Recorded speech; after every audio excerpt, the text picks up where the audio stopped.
We have to honor women as nation builders in Canada. We've started most of the libraries, most of the schools. Women started most of the hospitals. I encountered a friend who I hadn't seen for a number of years who was finishing research on a book about gravestones and the history that's taught through them. And so I said to her, how many of the gravestones are women? She said, well, quite a few, but they only talk about them being mothers or wives of, or daughters of. It doesn't talk about their achievements. And it was the same thing for a group called the Famous Five. Much has been written in journals, papers, and books by a significant group of academics and authors about feminism and the equality movement. And there's a growing inventory of productions about women in Canadian life. We want to add more. The Women's History Project is a nonprofit organization launched in 2022. Our ambition is to promote and showcase women in Canadian history. We want trailblazers, leaders, authors, and historians to tell stories about women in the labor movement, at work, in the media, women who took to the streets, equal pay, maternity benefit, the right to have your own bank account. We want to get women who are still living to recount their challenges and campaign. History is rich with stories about advocates, activists, and women in public life at the community, provincial, and national levels, across Canada, in small towns, on farms, in urban areas, women who have used their voice to make a difference. This is 1,000 Voices, 1,000 Stories. Frances Wright, feminist, entrepreneur, social justice advocate. Born in South Africa, Frances's family immigrated to Canada and settled in Calgary when she was 6 years old. Frances has had a varied career as a stockbroker, publisher, journalist, communications consultant, and entrepreneur. In 1996, Frances co-founded the Famous Five Foundation, an organization that profiles 5 women who, in 1929, appealed a Supreme Court of Canada decision to the UK Privy Council to recognize women as persons and therefore eligible to be appointed to the Senate of Canada. In tribute to the 70th anniversary of the Persons case, the Famous Five Foundation installed larger-than-life bronze monuments, one in Calgary in 1999 and one on Parliament Hill in 2000. Together, the monuments are the largest art installation in Canada. Recognizing women as nation builders, Frances also campaigned for women to be on Canadian currency and postage stamps, and campaigned for gender-neutral language in O Canada. In 2012, Frances co-founded the Canadian Centre for Adult Male Survivors of Childhood Sexual Abuse and ran the centre for over 7 years. Frances has served on over 24 boards, including the Canadian Foundation for AIDS Research, Equal Voice Alberta South, and International Women's Forum Calgary. She received the Order of Canada in 2024.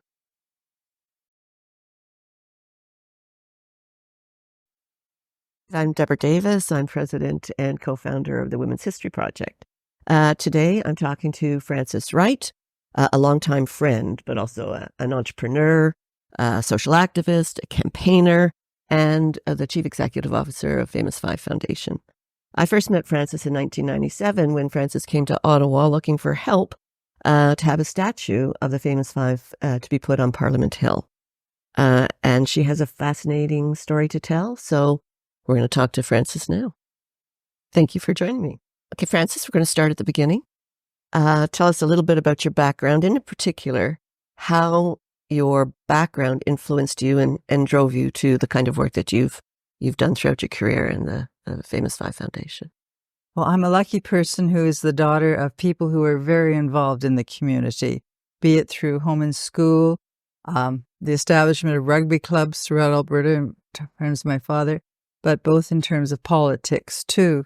And being an immigrant, I'm very much aware of the benefits of being a Canadian citizen.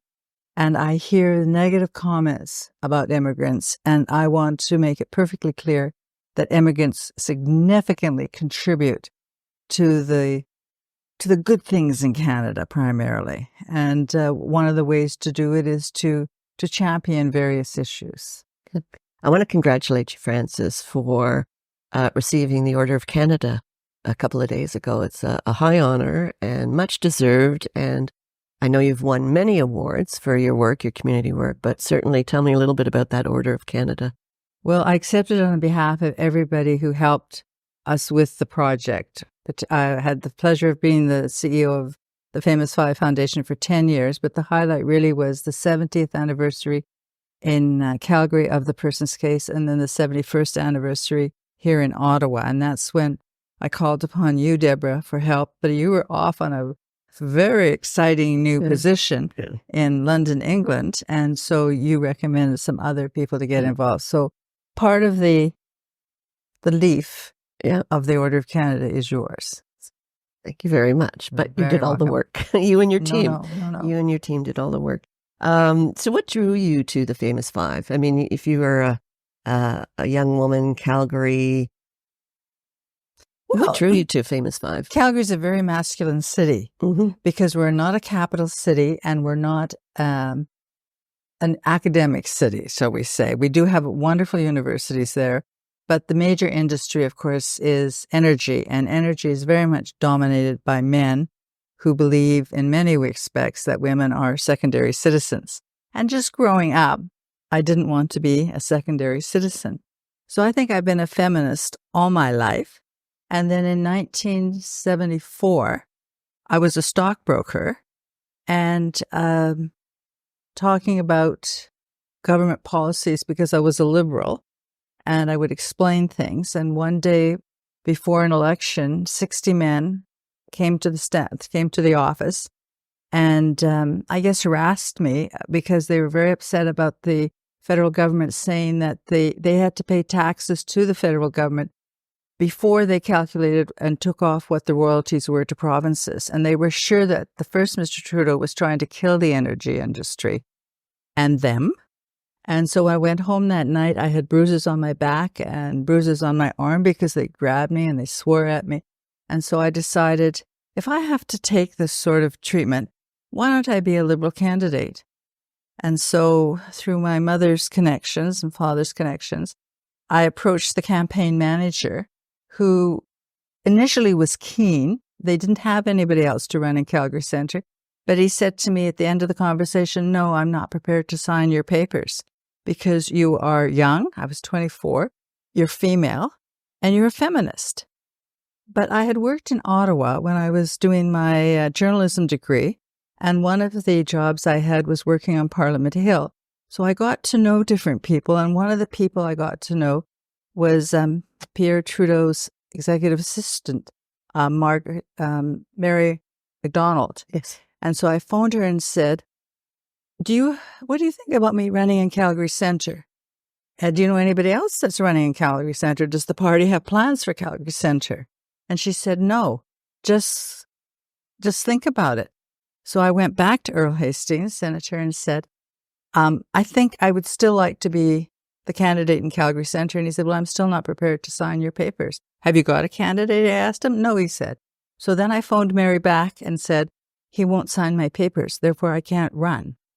And she said, well, I'll tell you what, I'll go to 102 Bank Street, the Liberal headquarters, pick up the papers and I'll have Mr. Trudeau sign them. And so he did. And so I campaigned. I did the best of all the Liberals in Calgary, second best in the province. And then for some reason or other, I decided I would run again. I was freelancing as a journalist at the time, and that I would run again in 79. And I did, again, the best in Calgary Centre, but not enough to win. But I wanted the idea of women persevering, women doing it not to get appointments from the federal government, because Mr. Trudeau had offered me several appointments and I turned them down. I said, no, I'm running for the principles of it. Yeah. So having done that, you meet people and you get exposed to all kinds of fabulous ideas. And when it was 1997, and we were coming to the end of a decade, a century, and a millennium, and we looked at the kind of projects that were being proposed to remember Canada and Canadians, and none of them had to do with women. And luckily, I encountered a friend who I hadn't seen for a number of years, who was finishing research on a book about gravestones and the history that's taught through them. And so I said to her, how many of the gravestones are women? She said, well, quite a few, but they only talk about them being mothers or wives of, or daughters of. It doesn't talk about their achievements. And it was the same thing for a group called the Famous Five. Now, I knew about the Famous Five because in the 1980s, I was part of a campaign to have Nellie McClung's Calgary house. She lived on the corner of 15th Avenue and 8th Street, declared a provincial historic site. But I really didn't know about all the others. Yeah. But Nancy Miller, who was my friend, was a historian, and she'd written a book about the Famous Five, so she gave it to me. And that solidified the determination that, yes, we have to honor women as nation builders in Canada. We've started most of the libraries, most of the schools. Women started most of the hospitals. And so it was very clear to Nancy and I that we had to form an organization and start developing some sort of project for the year 2000. But Nancy knew that on October 18, 1999, it would be the 70th anniversary of the Persons case. Now, the reason the Persons case was established was to allow women to serve in the Senate. But the overarching triumph of the Persons case was the declaration of the principle of equality. So talk a little bit about, just for the people that are listening, the Famous Five. Up until then, women were not allowed being appointed to the Senate. It went to the Supreme Court of Canada. That's right. They were not allowed because they were not defined as persons in the BNA Act. Because some pesky women in 1873 in England had voted, were elected, sent to jail, tried, and the judge said, women are eligible for pains and penalties, but not rights and privileges. So that was the legal precedent that the Supreme Court of Canada considered in 1927. And they also said all the nouns, pronouns, and adjectives in the BNA Act of 1867, our Constitution, were he, his, and him. So it was very clear who was to govern and who was to be governed. So talk a little bit about, just again, for the listeners, there were 5 women from different parts of Western Canada. Yeah, primarily, well, Alberta. The thing is, at that time in the Supreme Court of Canada Act was a clause saying that any 5 citizens acting as a unit could ask for clarification from the Supreme Court of a word, a phrase, or a clause. So Emily Murphy, who was the first female justice in the British Empire, not a lawyer, but a person who was very interested in laws as they pertain to women and children and the conditions of women's lives, she said, we must do something. Because they had written to, I think, 5 prime ministers who had all said, our hands are tied. We can't appoint a woman. So she got together on August 27th, 1927, a group of women. She invited Henrietta Muir Edwards, who at that time was already 80 years old and living in southern Alberta, was even south of Calgary, who had established the Victorian Order of Nurses, who had established the National Council of Women, who had established the prototype of the YWCA. And we sort of say, Henrietta could have said, find a young whippersnapper. I think I've already done significant contributions to Canada. But she got on the train, 5 hours up to Edmonton. And waiting for her in Edmonton was Irene Parlby, who grew up in England. She's the only sort of non-Canadian initially. Grew up in England, and whose father was invited to come to central Alberta because some friends of his from the military had settled there. And he couldn't go. He was a Tory MP in Britain. He couldn't go, but Irene, who was still unmarried at age 25, which was very unusual in a wealthy family, she said, no, I want to marry who I love, and I want to have a meaningful life. So she comes out instead for 3 months, and just before she's due to return, Walter Parlby comes by, and he's actually a Greek scholar from Oxford who had come with his brother 2 years earlier and settled in central Alberta. And we say their eyes met, their hearts pounded, and Irene became a Canadian. But she was already, by then, getting involved with the United Farmers of Alberta and goes on to be the president of the United Farmers. And although Alberta was the 3rd province to give women the right to vote, we were the first province to hold an election. And in that election, now I'm switching to Louise. Louise McKinney was involved with the Women's Christian Temperance Union. She organized over 20 chapters across Alberta and Saskatchewan. I mean, how did she do this, Deborah? No phones, no faxes, no computers, no cars, but word of mouth, and the women get together. And so both the Liberals and the Conservatives come to Louise, who lives in Claresholm, and ask her to be their candidate. And Louise asks them one question. Does your party take contributions from liquor companies? And of course, both the Liberals and the Conservatives said, oh, sure. And in fact, we hand out liquor on election day so that you come and vote or because you voted for us. So she decides, I'm not running for either of you. And as an independent, a truly staggering success story, she gets elected. She's the first woman in Canada, first woman in the British Empire to be elected by both men and women. And she serves one term. And in the interim, she meets Irene Parlby, who's in Lacombe. And in the next election, Louise is defeated, but Irene is elected. She really didn't want to be a candidate, but she stood for election and got elected. And her party, the United Farmers, became the government of Alberta.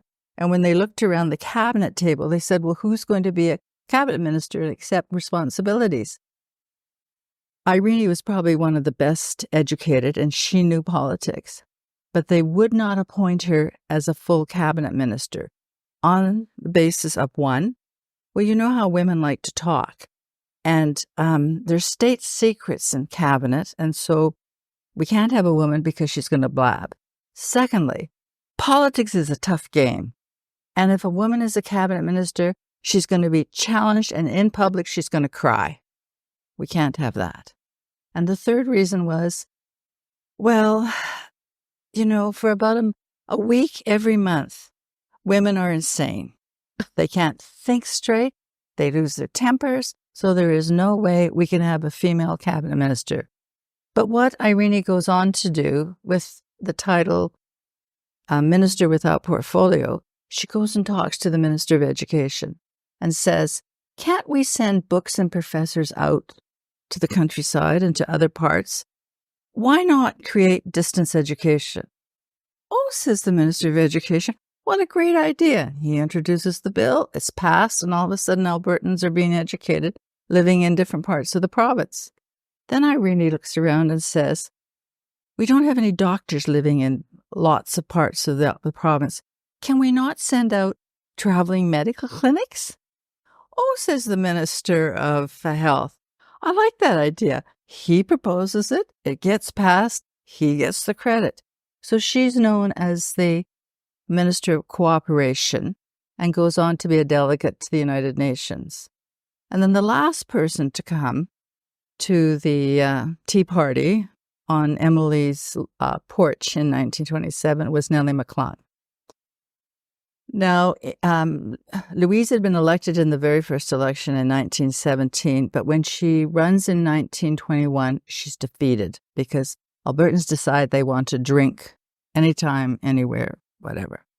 But two women are elected. One is Irene Parlby, and the other one's Nellie McClung. Nellie is elected as a Liberal member from Edmonton, and she is well known because, of course, she and her friends got the breakthrough for women to be able to vote and run for office. It's a dual victory. And people thought she's going to be the first woman elected in Manitoba, but for some reason, before Manitoba had a provincial election, her husband said, let's go to Edmonton. So she moves to Edmonton, and luckily she's persuaded by the Liberals to run, and she becomes the MLA for Edmonton in 1921. But then her husband moves to Calgary. And Calgarians weren't as smart as Edmontonians, and they didn't vote for her. But by then, she was asked to speak in different parts of the United States about suffrage. She was serving on the board of directors, the first woman to serve on a major board in Canada, and that was the board of directors of CBC. So 5 extraordinary women came together. They didn't really know each other, but they came together to increase democracy in Canada by enabling women to be senators. And so when, in April of 28, the Supreme Court of Canada said, no, women are not persons, they were extremely disappointed. But you have to take a minute to process the sorrow and the disappointment, and then you keep going. You keep your eye on the prize. And they said, there's this little clause in the Supreme Court, so let's ask the federal government if they will pay for the expenses to go to the Privy Council, which was a subcommittee of the British Cabinet, if they will hear the case, because it really was the Supreme Court of Canada. We may have had it in name, but in action, our Supreme Court then was not supreme. And luckily, the Prime Minister, William Lyon Mackenzie King, agreed to this. And on October 18th, 1929, the judges of the Privy Council of Great Britain said, yes, of course, women are persons. And when somebody says, why should the word person include women? The answer is, why not? And not to do so means you'll have a remnant of days more barbarous than ours. They recognized the achievements, the contributions that these women and other women had already made in Canada.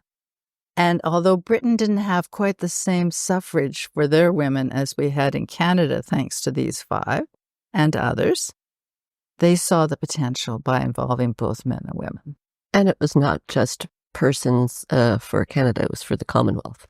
Because they were the Supreme, that's a good point. They were the Supreme Court for all the Commonwealth countries, or the British Empire, they said in those days. Excellent. Imagine 5 women got together and the change that they made. And everybody expected, and Emily really wanted to be Canada's first female senator. But the first opening, because Senate appointments are based on geographic area as well, came in Ontario. And it was a remarkable woman by the name of Karine Wilson. And she's known as the mother of refugees, who became the first female senator. But a couple of years later, an opening happens in Alberta. And everybody thinks, it's Emily. Emily's going to become the second female senator. But the Prime Minister says, we have to take into concern religious affiliations of our senators. And the 5 senators from Alberta that remain are Protestant, and the one who died was a Catholic. So I really must appoint a Catholic senator.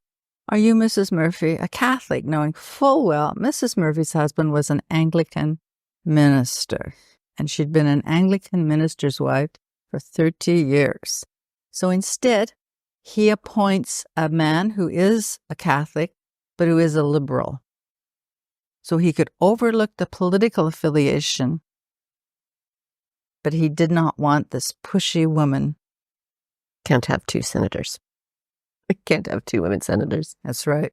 That's a fabulous story. And she dies. She dies maybe a year later. We say of a broken heart, but she had advanced diabetes. So it's sad. Fabulous women. Fabulous women. And to this day, you still honor them and keep their memory alive through your pink teas, by honoring contemporary women who are... Yes. The pink teas, the reason we do the pink teas is because when women were working to get the right to vote and the right to run for elected office, their meetings were often violently disrupted. The opponents would come in and knock over the furniture and yell and scream and pull the women that they knew out of the room. And other women who were sympathetic to suffrage were afraid to come to the meetings. So somehow or other, the women say, well, why don't we just call our meetings teas? And we'll maybe just talk about kids and dogs and whatever, if there are opponents there. But the opponents didn't come to teas. And in Quebec and the Maritimes, the women even added sherry to their teas. And that's how they became known as pink teas. And no opponent, Deborah, ever came to break up a pink tea, nor brag about. I guess there were no bragging rights, right? Right. You couldn't brag. I broke up a pink tea, Fred, Sam, and Bob and I. And so they were successful in gaining suffrage. So let's just come up to a little bit more contemporary times. In 1997, you came to me when I was working in the Prime Minister's office, and you said, Deborah, I'd like to put a statue on Parliament Hill. There's only one woman on Parliament Hill, and that was a statue of the Queen, and there were no statues of women. And you had this brilliant idea. And I was leaving the country. to take up a position in London. And so I got together with some friends. But tell us about the campaign to get that statue on Parliament Hill and the statue itself, which is formidable. I mean, it's an extraordinary statue. Thank you. It was my mother-in-law, who was also working in the PMO, Diana Putmans, who suggested I contact you. She was very impressed with you, Deborah. And when you couldn't, you introduced me to a woman by the name of Isabel Metcalf, who I very quickly decided this would be an excellent person to work with to get the statues on Parliament Hill. And so with my journalism background, I contacted some friends who were working for the Ottawa Journal, I think it was at the time, and just put in a little notice saying, we're going to have a meeting and the press club, National Press Club. Yep. And if anybody would like to come, please do. And about 50, 60 women showed up that night. And I feel badly now in terms of what my presentation was, because we didn't really have the statue. We didn't have the monument. We didn't know there were 3 guidelines for putting statues on Parliament Hill. We had raised most of the $1 million that was needed for the 2 statues, one in Calgary in Olympic Plaza and one in Ottawa. But through Isabel and a young architect by the name of Janice Levy became the co-chairs, and they put together a terrific committee.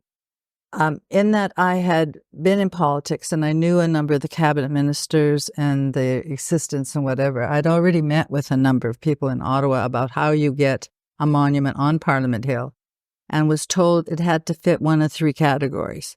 The first category was that it had to be a monarch of Canada who had done substantial good for Canada. The second was that it had to be a father of Confederation. And the third one was that it had to be a deceased prime minister. Well, our women didn't fit quite all those categories. So we said, well, if you have fathers of Confederation, who are the mothers? Well, don't you think these women who brought suffrage, because the West were the first provinces to gain women provincial suffrage, then it went national, then it went through the other provinces, and then opened the doors to the Senate. Don't you think they're mothers? And most of the people said yes. Then we said, monarch of Canada. Well, Irene Parlby's family was good friends with the British royalty. They went on holidays together. They exchanged birthday gifts, but no, she wasn't royalty. So then the last one is deceased prime ministers. And I simply asked the question, which Canadian prime minister has increased democracy in Canada as much as these 5 women? And the answer was silence. Sometimes people said John Diefenbaker, former Prime Minister John Diefenbaker, because he'd brought in a Bill of Rights, but it didn't have enforcement principles and it wasn't as extensive. But it was a start. And then the next major frequent answer was about Pierre Elliott Trudeau and bringing in the charter, for which we are very grateful. And we said yes, but we think what these women did was just codified by him in some regards. But that also reminds me, Deborah, that the famous 5 weren't perfect people. They had some beliefs that we think were unacceptable then, and we certainly know 100 years later. I was going to raise that with you. Like they were very controversial beliefs. They had some. That's right. And we have to say, I used to say, well, if they'd known then what we know now, they wouldn't have said that. But we can't quite think that that's really true, but we like to think it is. And also, they did what they thought was the best for women. And it was based on new scientific principles that had worked agriculturally. And so it wasn't against. And some of the information they had was biased information, particularly Emily Murphy. She wrote to all the police chiefs and the judges in North America asking who's peddling drugs.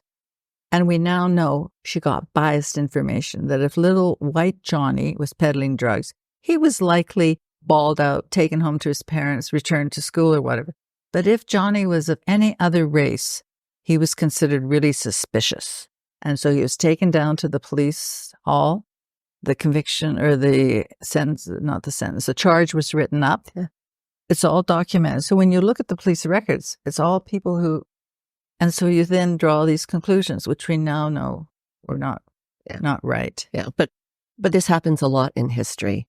where, if they knew then what we know now, things have advanced so much. So it's not just, eugenics. It's not Right. just, some of the other kind of, Right. views of the time.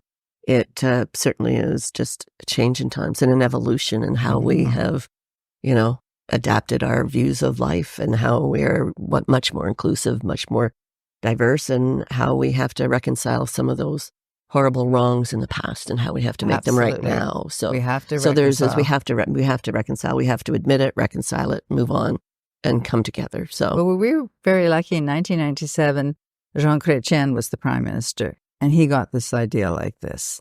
And we were very lucky in that we had a dinner at the Chateau Laurier in November of 1997, where all the parties sent representatives who were women, thanks to one of the Ottawa Famous Five Foundation volunteers. And the next day was Women's Caucus for the parties. And so they all knew that there was this proposal to put the monument outside the front door of the Senate. And first of all, it's a special bill, and it had to go through the House of Commons. And they presented in such a way that, is there anybody that takes objection to putting this bill? And there were, primarily from the Reform Party. But on the third occasion, Deborah Gray and Preston Manny had come to an agreement that they would support this bill. But nonetheless, there was an objection from Saskatchewan. But Marlene Catterall knew her governance, had the courage to say, please review the tapes, Mr. Speaker, and indeed this bill is still in order. And as a result, it was passed unanimously. And then it went to the Senate, and a senator got up and objected to the putting of the bill, so it died, and we couldn't get a hold of him. The next day, he came back and had second thoughts and said, okay, let the bill go forward. And another senator, this time a female senator, Ann Cools, got up and said, I'm against this bill. It's too much for women and not enough for men, and I want a balance between the two. And she wouldn't talk to us, but somebody did. And this is the magic, I think, of the Famous Five or of women working together. Somebody did say to her, let the bill be discussed. So she comes the next day and she said, I'm prepared to have the bill discussed, but only if you answer some questions from me. And we're sitting in the gallery and thinking, who the heck's going to answer the questions? But sitting as a Conservative senator was the former Dean of Law from Ottawa University, Mr. Baudouin. Mm-hmm. And so Ann Cools asked the question. Senator Baudouin rises and answers it. Oh, says another senator, I have a question of clarification. And so this went on for about 20 minutes, half an hour, and Baudouin answered all the questions beautifully, technically, with great affection, with great commitment to this. And so the motion passed. And so we're thrilled that wherever the Senate of Canada goes, and if they go back to Parliament Hill, some of us are hoping the Famous Five will go back to Parliament Hill too. But in knowing that most people would not see the Famous Five, either in Calgary and Olympic Plaza or here in Ottawa, we thought, what's another way? And so at that time, the Mint had called for nominations of Canadians for special Millennium coins. So I thought, well, I'll fill out the form. So I did one for each of the five, and then I did one for the group. And I came down to see the Mint because I was coming to do other things about Parliament Hill. And the chap in the Canada Mint office said to me, Frances, there's no chance that you're going to get a quarter for the Famous Five because nobody knows about 5 old, dead women. And so this is one of those occasions where you're sort of split in half. You're furious with the person and you're wondering, is he mad because they're 5? Or that they're old? Or that they're women? Or they're dead? On the other half, what a fabulous thing to say. I can go tell it to other people now, and they're going to get it right away. And he says to me, why don't you go see the Mint? Or why don't you go see the Bank of Canada? I said to him, why would I go see the Bank of Canada? Oh, he says, because every 10 to 12 years, the Bank of Canada changes the currency because counterfeiters get smart. And so they have to issue new series of bills and put in new anti-counterfeit measures. So I make an appointment the next time I'm in Ottawa to go see the Bank of Canada. And by this time, Isabel Metcalf comes with me. And the Bank of Canada has decided to feature large hooven animals on the next series of bills. And it has this big display, like 3 feet by 5 foot, of this wonderful caribou. And Isabel and I and the women of Canada have nothing against large hooven animals. They fed people, they kept them warm, they provided housing for them. But we asked, could this next series of bills coming out in 2002, 2003 feature Canadians and their heroes? And can we please have the $5 bill? And after considerable discussion with the Bank of Canada and the Government of Canada, it was decided we would be on the $50 bill, because on the front of it, it was a 5. We asked for number 5. And that it was William Lyon Mackenzie King who had paid the legal bill for the famous 5 to go to England. But I'm so mad at me, Deborah, that I never thought to ask for the front of the $50 bill.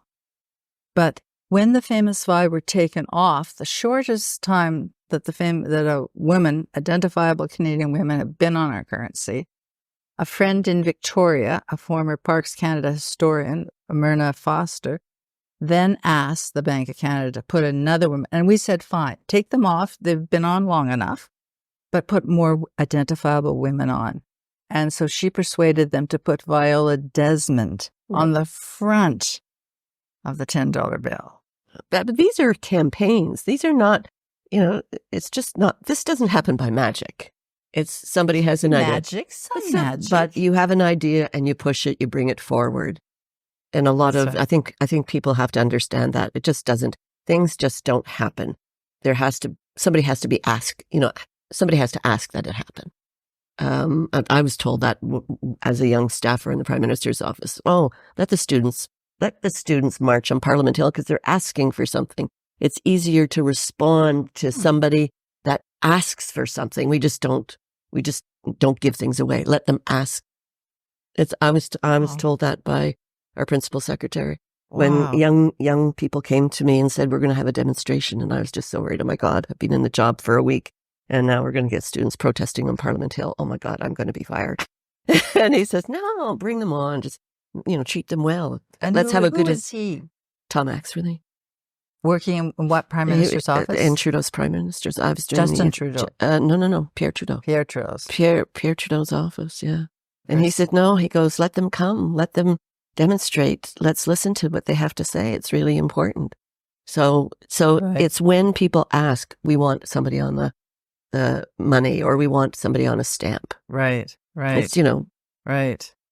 Yeah. Well, at the same time that we were working on these 2 campaigns for the 70th anniversary in 1999, we did 12 events in Calgary, largely by volunteers. And one in London. Not yet, excuse me. And yes, you're right, time-wise, sorry. And then you very kindly invited me to come to London because of your phenomenal conference. Yes, we did the 70th anniversary of the person's case in London at Canada House. I think Canada's been open, I think it reopened in 1998. And we did the conference in 1999. And we actually ran a women's program because of it. We did about 11 different women's events, but that was the first one. And it was to celebrate women in public life, and women in the law. And Sheree Blair was our guest speaker. You were one of our guest speakers. At the same event? Yeah. So it was 3 days after these 12 events. We flew over, thanks to you. Yeah. Was I okay? You must have been.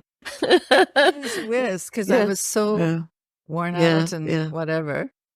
Yes. So, Deborah, thank you very much. My boss at the time was reluctant to have a letter inviting the Prime Minister's wife to be our guest speaker because she was a very well-known human rights lawyer.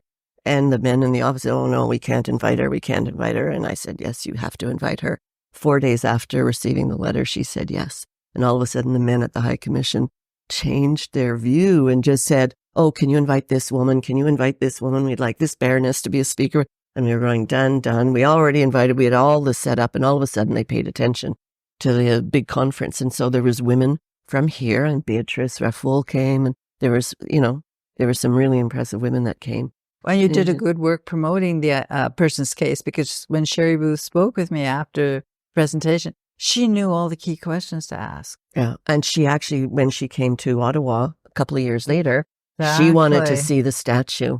Yeah. She came to see the and statue. it was midwinter, really, really cold. Yeah. But the Famous Five Ottawa group greeted her and took her through the monument. But thank you. we did 11 events. We did a whole women's program at the Canadian High Commission. Well, thank you. And that was this was just really exciting. How nice. Yeah. Well, thank you. Yeah, yeah. Well, while we were touring the miniature of the monument across Canada and at the first Famous Five lunch, people came to me and said, "Why are you singing a sexist anthem, Frances?" And I would say to them, "Oh, I don't know. I'm busy." And because they say you have to do something about it. So I said, "Well, could we just leave it for a little bit, please?"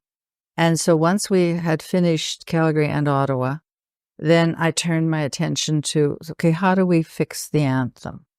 And it was both men and women who then asked of this. And so I sort of forget some of this stuff. We ended up testifying in front of this. I decided we would start in the Senate. You can start bills in the Senate, but you can't declare war and you can't do budget. You have to respond to a budget. So I thought, because the House of Commons was in a real mess, there was fighting amongst certain Liberal leaders, Martin Graychan. Let's start it in the Senate, because we had senators who were grateful for the person's case. We'd met most of them by that time. And so I asked one of our magnificent donors, because 5 women funded the $1 million for the monuments. And one of them was the glorious Vivian Poy. So I remember going to Vivian Poy in 2001 and saying, "Vivian, thank you very much for," and I didn't know any of these people who gave us money. My group didn't know these people, but they were just names, and we went and talked to them, and then they agreed. "Vivian, would you mind taking on another major project? And this time we would like you to champion the changing of sons into of us. So we will sing True Patriot Love in all of us." So the men, the boys were still there, but it would be all inclusive. Of us. And Vivian took it on, and she was phenomenal. She took it a whole nother level.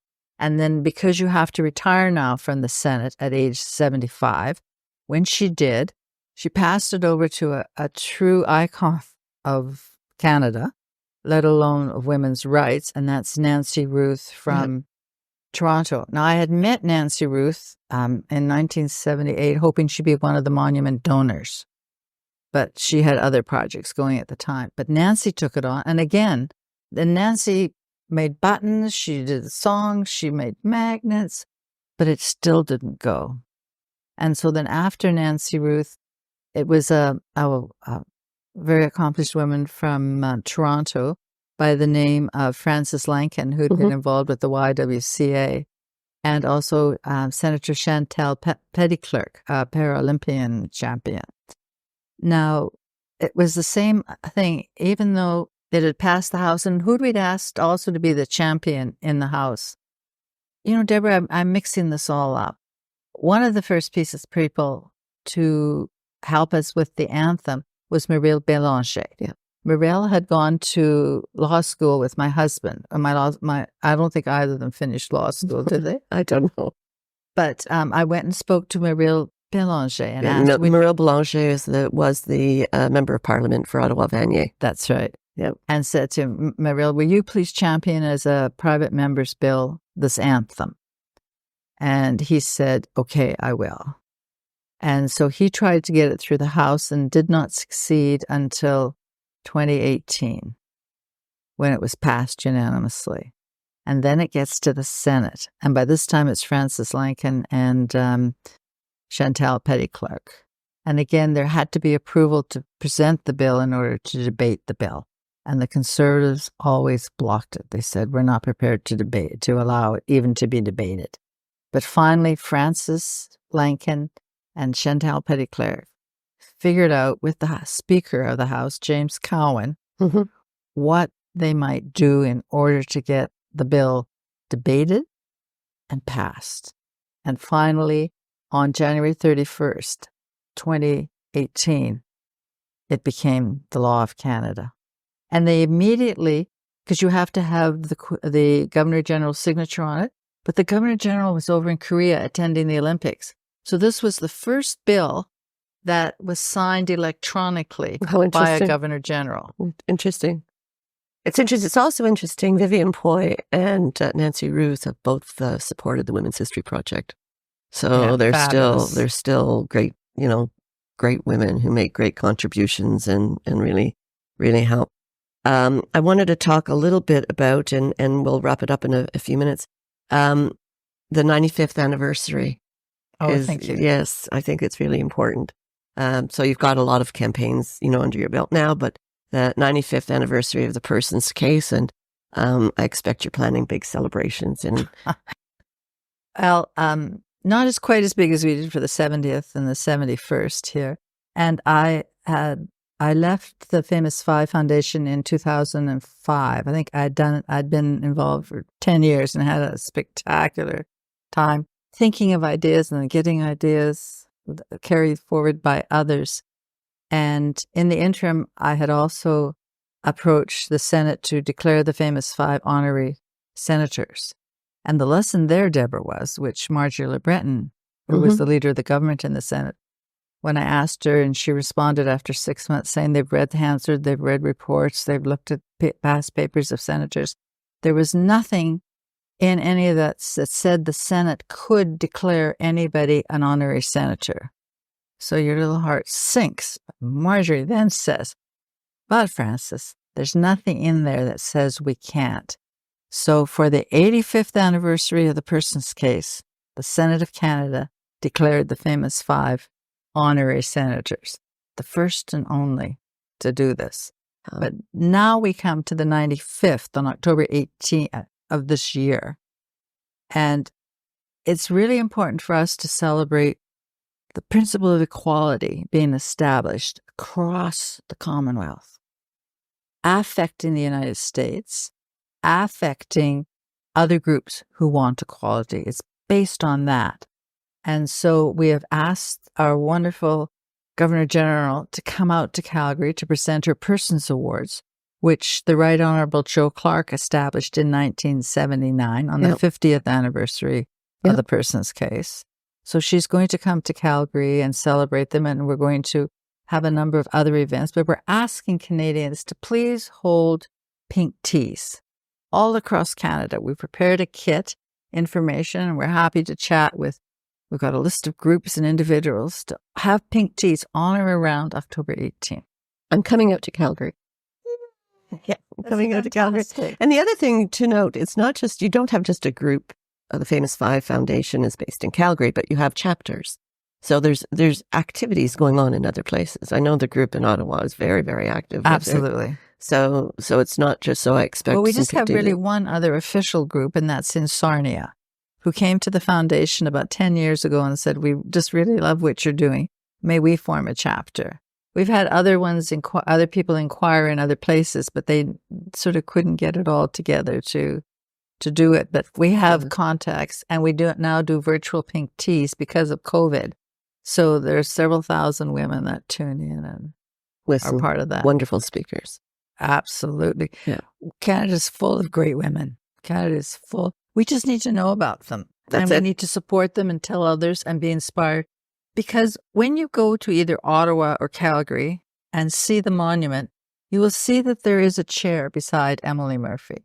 And we ask you to sit in the chair and do three things. First of all, thank these women, the Famous Five, and the other women who have built Canada. Secondly, discuss with the Famous Five where you disagree with them and tell them what you think should be done or what they should have said instead. And thirdly, make your pledge to be a nation builder and implement your ideas. So, Deborah, I know you've sat in Emily's chair a number of times and you've done this because you are a nation builder. Yeah. I mean, I think, because of our friendship and because of the work that you've done, we've created the Women's History Project, which you're very much a part of. And I think the idea is to let others know about these wonderful women in the past who helped, make it a better Canada today. I'm Deborah Davis, president and co-founder of the Women's History Project. This has been the Women's History Project production. with thanks to our sponsors, partners, and special guests.